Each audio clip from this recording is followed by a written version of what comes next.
ഡിഷായിട്ടുള്ള ഒരു വെജിറ്റബിൾ കുറുമയാണ് കേട്ടോ ഇന്നത്തെ റെസിപ്പി. അത് സാധാരണ നമ്മുടെ വീട്ടിലുള്ള പച്ചക്കറിയൊക്കെ ഉപയോഗിച്ച് ചെയ്യുന്നൊരു കുറുമയാണ്. പക്ഷെ അതിന്റെ ടേസ്റ്റ് എന്ന് പറഞ്ഞു കഴിഞ്ഞാൽ നമുക്ക് ശരിക്കും റെസ്റ്റോറന്റിലൊക്കെ നമ്മൾ കഴിക്കില്ലേ, അതേ ടേസ്റ്റിൽ വരും ഈ കുറുമ ഉണ്ടാക്കിയാല്. അപ്പൊ നമുക്ക് ഈ കുറുമ എങ്ങനെ ഉണ്ടാക്കുന്നത് നോക്കാം. സാധാരണ വെജിറ്റബിൾ എന്ന് പറയുമ്പോൾ ഞാൻ ഇവിടെ എടുത്തിട്ടുള്ളത് ഒരു ഉരുളക്കിഴങ്ങ്, ഒരു വലിയ ക്യാരറ്റ്, കുറച്ച് ഗ്രീൻ പീസ്, ഒരു 1/4 കപ്പോളം കോളിഫ്ലവർ, ഇത് മാത്രമേ എടുത്തിട്ടുള്ളൂ. ഇപ്പൊ ഞാൻ എല്ലാം 1 കപ്പ് വീതമാണ് കേട്ടോ എടുത്തിട്ടുള്ളത്. എല്ലാം കൂടെ ഒന്ന് വെറുതെ ഉപ്പും മഞ്ഞപ്പൊടി ഇട്ടൊന്ന് വേവിച്ച് വെച്ചിട്ടുണ്ട്. അതേപോലെ തന്നെ കോളിഫ്ലവറും ഞാനൊന്ന് ഹാഫ് ബോയിൽ ചെയ്ത് വെച്ചിട്ടുണ്ട്. കുറുമ ഉണ്ടാക്കാൻ വേണ്ടി ഞാൻ ഇവിടെ കടായി വെച്ചിട്ടുണ്ട്. അത് ചൂടാവട്ടെ കേട്ടോ. ചൂടായ ശേഷം നമുക്ക് ഓയിൽ ഒഴിച്ചെടുക്കാം. അപ്പൊ കടായി ചൂടായിട്ടുണ്ട്. നമുക്ക് ഇതിലേക്ക് 2 ടേബിൾ സ്പൂൺ ഓയിൽ ഒഴിച്ചെടുക്കാം കേട്ടോ. ഓയിലിന് ഇപ്പൊ സൺഫ്ലവർ ഓയിൽ ആയാലും കുഴപ്പമില്ല, വെളിച്ചെണ്ണ ആയാലും കുഴപ്പമില്ല. ഞാൻ ഇവിടെ വെളിച്ചെണ്ണയിലാണ് ഉണ്ടാക്കുന്നത്. ഈ എണ്ണ ചൂടായി വരട്ടെ. ഇപ്പൊ എണ്ണ ചൂടായി വന്നിട്ടുണ്ട്. നമുക്കിതിലേക്ക് 2 കഷ്ണം പട്ട, ഒരു 4 ഗ്രാമ്പു ഞാൻ ചതച്ചിട്ടിട്ടുണ്ട് കേട്ടോ, അതിന്റെ ഫ്ലേവർ ഒന്ന് ഇറങ്ങാൻ വേണ്ടിയിട്ട്. ഒരു 3 ഏലക്ക, പിന്നെ ഞാൻ ഇവിടെ ബേ ലീഫിന് പകരം സർവ്വസുഗന്ധിന്റെ ഇലയാണ് ഇട്ടിട്ടുള്ളത്, അത് ഒന്നിട്ടെടുത്തിട്ടുണ്ട്. ഇതെല്ലാം കൂടെ ഒന്ന് മൂത്ത് വരട്ടെ. ഇത് നന്നായിട്ടൊന്ന് മൂത്ത് വന്നിട്ടുണ്ട്. നമുക്കിതിലേക്ക് ഒരു 2 സവാള നന്നായിട്ട് സ്ലൈസ് ചെയ്തത് ഇട്ട് കൊടുക്കാം.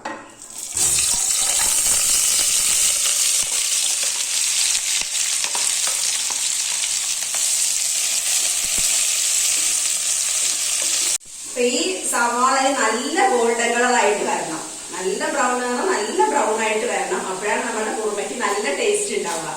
ഒന്ന് പെട്ടെന്ന് വഴന്ന് കിട്ടാൻ വേണ്ടിയിട്ട് നമ്മൾ സാധാരണ ചെയ്ത പോലെ ഉപ്പിട്ട് കൊടുക്കാം.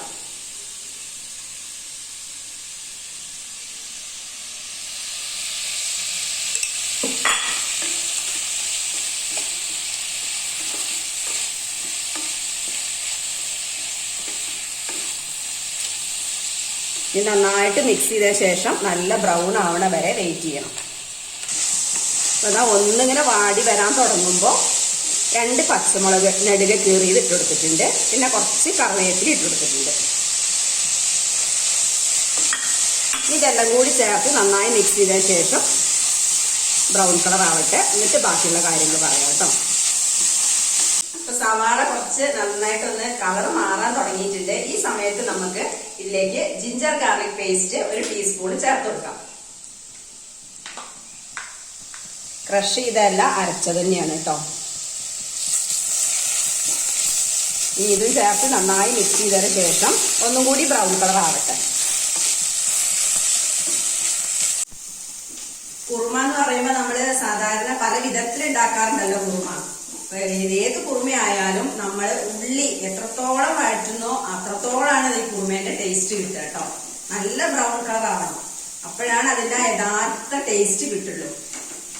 അപ്പൊ അതാ സവാള നന്നായിട്ട് ബ്രൗൺ കളർ ആയി വന്നിട്ടുണ്ട്. ഇനി നമുക്കിതിലേക്ക് ഒരു 2 തക്കാളി, അധികം പുളിയില്ലാത്ത നല്ല പഴുത്ത തക്കാളി വേണം കേട്ടോ, ഇട്ടിട്ട് ഇത് നല്ല സോഫ്റ്റ് ആവുന്ന വരെ വേകണം. വെന്ത് സോഫ്റ്റായി വരണം. തക്കാളി എടുക്കുമ്പോൾ ശ്രദ്ധിക്കാനുള്ള കാര്യം എന്ന് പറഞ്ഞാല് പുളിയില്ലാത്ത തക്കാളിനെ വേണം കേട്ടോ. ഇല്ലാന്നുണ്ടെങ്കിൽ നമ്മുടെ കുറുമയ്ക്ക് പുളിരസം വരും. അതുകൊണ്ടാണ് പറയുന്നത് നല്ല പഴുത്ത തക്കാളി, അധികം പുളി ഇല്ലാത്തതിന് വേണം. അപ്പൊ ഇതിന് നല്ല വെന്ത് സോഫ്റ്റ് ആയിട്ട് വരട്ടെ. വെന്ത് സോഫ്റ്റ് ആവാൻ വേണ്ടിയിട്ട് ഒന്ന് മൂടി വെച്ച് വേവിക്കാം. മൂടി വെച്ചിട്ട് ഒരു 10 മിനിറ്റ് വേവിക്കാം. ഇതൊന്ന് തുറന്ന് നോക്കാം. ഏകദേശം 10 മിനിറ്റ് ആയിട്ടുണ്ട്.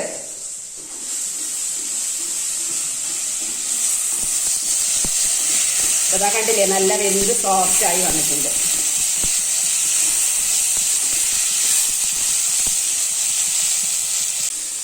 ഇങ്ങനെ വെന്ത് നല്ല സോഫ്റ്റ് ആയതിനു ശേഷം ഫ്ലെയിം നല്ലോണം ഒന്ന് കുറച്ച് വെച്ചതിന് ശേഷം നമുക്ക് മസാലപ്പൊടികളൊക്കെ ഇട്ട് കൊടുക്കാം.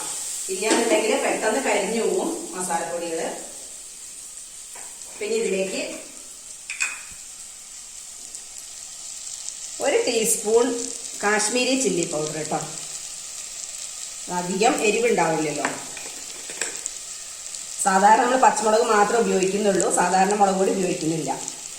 ഇനി ഇതിൻ്റെ കൂടെ 1 ടീസ്പൂൺ മല്ലിപ്പൊടി, അതേപോലെ ഒരു 1/4 ടീസ്പൂൺ ഗരം മസാല, ഇനി 1 ടീസ്പൂൺ ജീരകത്തിന്റെ പൊടി, ജീരകം വറുത്ത് പൊടിച്ചതാണ് കേട്ടോ.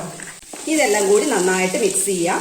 ഈ പൊടികളുടെ ആ ഒരു റോ ടേസ്റ്റ് ഒക്കെ പോണ വരെ നല്ല മൂത്ത് വരട്ടെ, അതുവരെ വഴറ്റി കൊടുക്കാം. ഈ ലാസ്റ്റ് ഇതിന്റെ കൂടെ ഒരു 1/4 ടീസ്പൂൺ മഞ്ഞൾപ്പൊടി കൂടെ ചേർത്തിട്ടുണ്ട്, അതും കൂടി ചേർത്ത് മിക്സ് ചെയ്യാം. ഇപ്പൊ മസാലകളുടെ റോ ടേസ്റ്റ് ഒക്കെ പോയി നല്ല ഒരു കുത്തണ മണം ഉണ്ടാവുമല്ലോ, അതെല്ലാം പോയിട്ട് നല്ല മൂത്ത് വന്നിട്ടുണ്ട്. ഇനി നമുക്ക് ഇതിലേക്ക് വേവിച്ച് വെച്ചിട്ടുള്ള വെജിറ്റബിൾസ് ചേർത്ത് കൊടുക്കാം.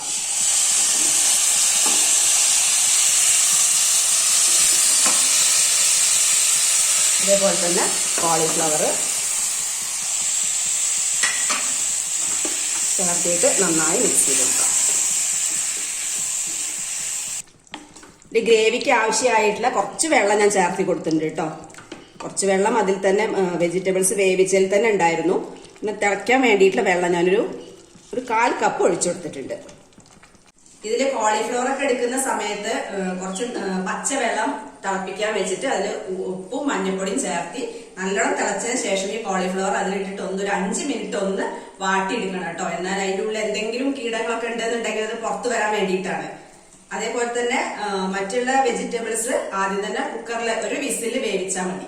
എന്നാൽ പിന്നെ നമുക്ക് ഇതില് വേവാത്ത പ്രശ്നം വരില്ല. ഇപ്പൊ ഇതാണ് തിളച്ച് വരാൻ തുടങ്ങിയിട്ടുണ്ട്. വല്ലാതെ വെള്ളം വറ്റേണ്ട ആവശ്യമില്ല, കാരണം നമുക്ക് ചപ്പാത്തിയോ കഴിക്കുമ്പോൾ കുറച്ച് ഗ്രേവി വേണമല്ലോ. അതിനനുസരിച്ചിട്ട് ഫ്ലെയിം ഓഫ് ചെയ്താൽ മതി. ഒരു 4 ടേബിൾ സ്പൂൺ തേങ്ങ എടുത്തിട്ടുണ്ട്. ഇതിലേക്ക് ഒരു 5-6 കാഷ്യൂനട്ട് ഞാൻ വെള്ളത്തിൽ കുതിർത്ത് വെച്ചതാണ് കേട്ടോ. എന്നാൽ മാത്രമേ നമുക്ക് ശരിക്കും അരഞ്ഞു കിട്ടുള്ളൂ. അതേപോലെ ഒരു 1/2 ടീസ്പൂൺ പെരിഞ്ജീരകം. പെരിഞ്ജീരകത്തിന് ടേസ്റ്റ് ഇഷ്ടമുള്ളവർക്ക് 1 ടീസ്പൂൺ വരെയൊക്കെ ചേർക്കാം. പിന്നെ ഇതിലേക്ക് 1 ടീസ്പൂൺ പൊട്ടുകടല. ഇനി ഇത് ആവശ്യത്തിന് വെള്ളം ഒഴിച്ചിട്ട് നല്ല നൈസ് ആക്കിയിട്ട് അരച്ചെടുത്തിട്ട് വരാം കേട്ടോ. ഇപ്പൊ ഇതാ നല്ല ഫൈൻ പേസ്റ്റ് ആയിട്ട് അരച്ചെടുത്തിട്ടുണ്ട്. നന്നായിട്ട് അരയണം കേട്ടോ. ഇപ്പൊ കുറുമ ഒന്ന് തിളച്ച് വന്നിട്ടുണ്ട്. ഇനി നമുക്ക് ഇതിലേക്ക് അരച്ചു വെച്ചിട്ട് തേങ്ങയുണ്ടല്ലോ അത് ചേർത്തി കൊടുക്കാം.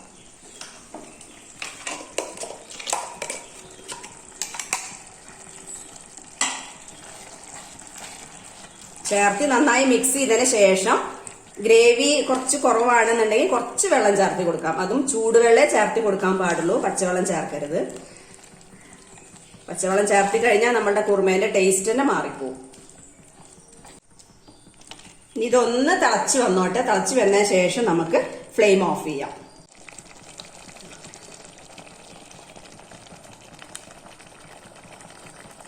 ഇപ്പൊ ഇതൊന്ന് തിള വരാൻ തുടങ്ങിയിട്ടുണ്ട്. ഇതൊരു 5 മിനിറ്റ് ഒന്ന് മൂടി വെച്ചിട്ട് ഒന്ന് കുക്ക് ചെയ്യാം കേട്ടോ. ഈ തേങ്ങ ഒന്ന് വേവണ്ടേ, അതിന് വേണ്ടിയിട്ടാണ്.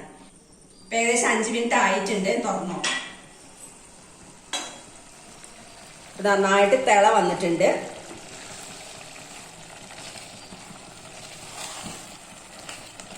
അഞ്ച് മിനിറ്റ് കുക്ക് ആയിട്ടുണ്ടല്ലോ. അപ്പൊ ഇനി നമുക്കിനി ഫ്ലെയിം ഓഫ് ചെയ്യാം. ഫ്ലെയിം ഓഫ് ചെയ്തതിന് ശേഷം ഇതൊന്ന് ഗാർണിഷ് ചെയ്യണ്ടേ, അതിന് വേണ്ടിയിട്ട് കുറച്ച് മല്ലിയില ഇട്ട് കൊടുക്കാം.